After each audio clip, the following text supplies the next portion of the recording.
എല്ലാവർക്കും ഡ്രാമ റിവ്യൂയിലേക്ക് സ്വാഗതം. നമ്മൾ ഒട്ടും വിചാരിച്ചിരിക്കാത്ത ഒരു സമയത്തായിരിക്കും നമുക്ക് ഒരു ആക്സിഡൻറ്റ് സംഭവിക്കുന്നത്.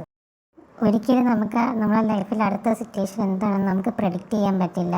നമ്മളെല്ലാം പ്ലാനിങ്ങിലൂടെ ഇരിക്കും. നാളെ എന്ത് ചെയ്യണം, അടുത്ത വൈകുന്നേരം എന്ത് ചെയ്യണം, അവിടെ പോകണം ഇവിടെ പോകണം എന്നൊക്കെ നമ്മൾ പ്ലാൻ ചെയ്ത് വെക്കും. പക്ഷേ നമുക്ക് നടക്കുന്നത് വേറൊന്നായിരിക്കും.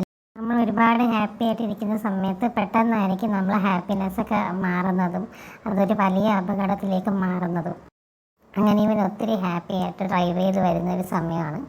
അങ്ങനെ ഒരുപാട് കാര്യങ്ങൾ പ്ലാൻ ചെയ്ത് ഡ്രൈവ് ചെയ്ത് വരുമ്പോൾ ഇവൻ പെട്ടെന്ന് തന്നെ ഒരു ആക്സിഡൻറ്റിൽ പെടുകയാണ്. ഒരു ലോറി കാരണം ഒരു ആക്സിഡൻറ്റിൽ പെടുകയാണ്. ആ ലോറി ഇവൻ്റെ കാറിലോട്ട് ഇടിക്കുകയും ഇവൻ്റെ ബാലൻസ് പോയിട്ട് ഇവൻ്റെ വണ്ടി ഫുള്ളായിട്ട് മറിഞ്ഞ് റോഡിലോട്ട് വീഴുകയും ചെയ്യുന്നുണ്ട്. അതിൽ ഇവന് നല്ല രീതിയിൽ തന്നെ പരിക്ക് പറ്റുകയാണ്.